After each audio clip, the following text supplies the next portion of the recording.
यह एक बहुत ही गहरा और प्रभावशाली विषय है। ओशो के दर्शन में स्वयं की खोज और भीतर के खालीपन को भरने की बात कही गई है, जिसे व्यक्ति का व्यक्तित्व चुंबकीय बन जाता है, मैग्नेटिक बन जाता है। भीतर की चमक, जब तुम्हारा होना ही काफी हो। हर इंसान चाहता है उसे याद किया जाए, उसकी बातें की जाए, उसके बारे में पूछा जाए। लेकिन याद रखना दोस्तों, दुनिया उसे याद नहीं रखती जो भीड़ में शोर मचाता है। भीड़ हमेशा पहचान छीन लेती है। दुनिया उसे याद रखती है जिसकी खामोशी में एक संगीत होता है। क्या आपने कभी महसूस किया है कि लोग आपको सिर्फ तब याद करते हैं जब उन्हें कोई काम होता है या आपकी मौजूदगी किसी महफिल को में कोई खास असर नहीं डालती। ओशो कहते हैं, जब तक तुम दूसरों की आंखों में अपनी कीमत ढूंढोगे, तुम भिखारी रहोगे। जिस दिन तुम अपनी कीमत खुद की नज़रों में पालोगे, दुनिया तुम्हें खोजने लगेगी। व्यक्तित्व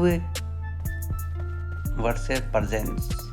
लोग तुम्हारी बातों को नहीं, तुम्हारे व्यक्तित्व को महसूस करते हैं। शब्द तो सिर्फ सूचना है, लेकिन तुम्हारी ऊर्जा, वाइब्रेशन असली संदेश देती है।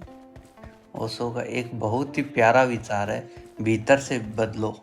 बाहर तो सिर्फ छाया है, मिट्टी का शरीर है। दिखावे से आप किसी का ध्यान खींच सकते हैं, लेकिन सम्मान कभी नहीं पा सकते।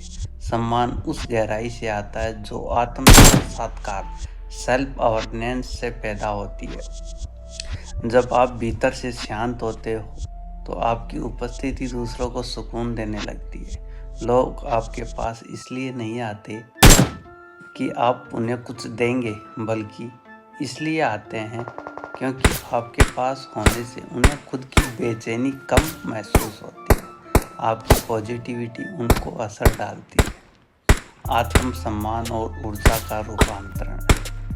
अगर तुम्हें लगता है कि तुम्हें वह सम्मान नहीं मिल रहा जिसके तुम योग्य हो, जिसके तुम हकदार हो, तो गौर करना दोस्तों, क्या तुम खुद अपना सम्मान करते हो?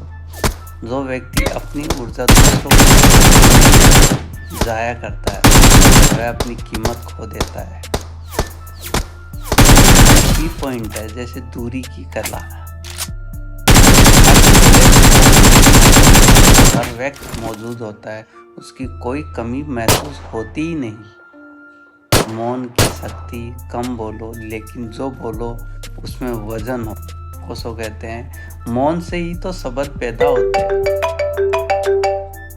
स्वयं का केंद्र अपनी खुशी के लिए दूसरों पर निर्भर होना छोड़ दो। जब तुम खुद में आनंदित रहने लगते हो, तो लोग उस आनंद का हिस्सा बनने के लिए तुम्हारी तरफ खींचे चले आते हैं। ये यात्रा भीतर की है, अंधेरे में एक जलती हुई मोमबत्ती। ये बदलाव किसी किताब को पढ़कर या किसी की नकल करके नहीं आएगा, ये आएगा भीतर की ताकत से,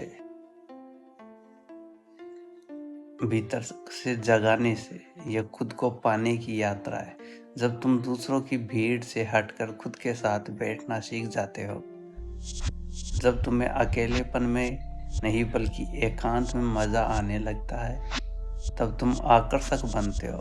तुम्हारी गहराई तुम्हारी सबसे बड़ी ताकत बन जाती है। डूबता हुआ सूरज या खिलता हुआ फूल। तो आज से दूसरों को बदलना बंद करो, खुद पर काम करो। अपनी सोच, अपनी ऊर्जा और अपने व्यवहार को एक साधना बना लो। याद रखना, फूल कभी मधुमक्खियों को दावत नहीं देता, वह बस खिलता है और उसकी सुगंध खुद ब खुद सबको खींच लाती है। तुम भी बस खिलो, बाकी सब अपने आप होगा।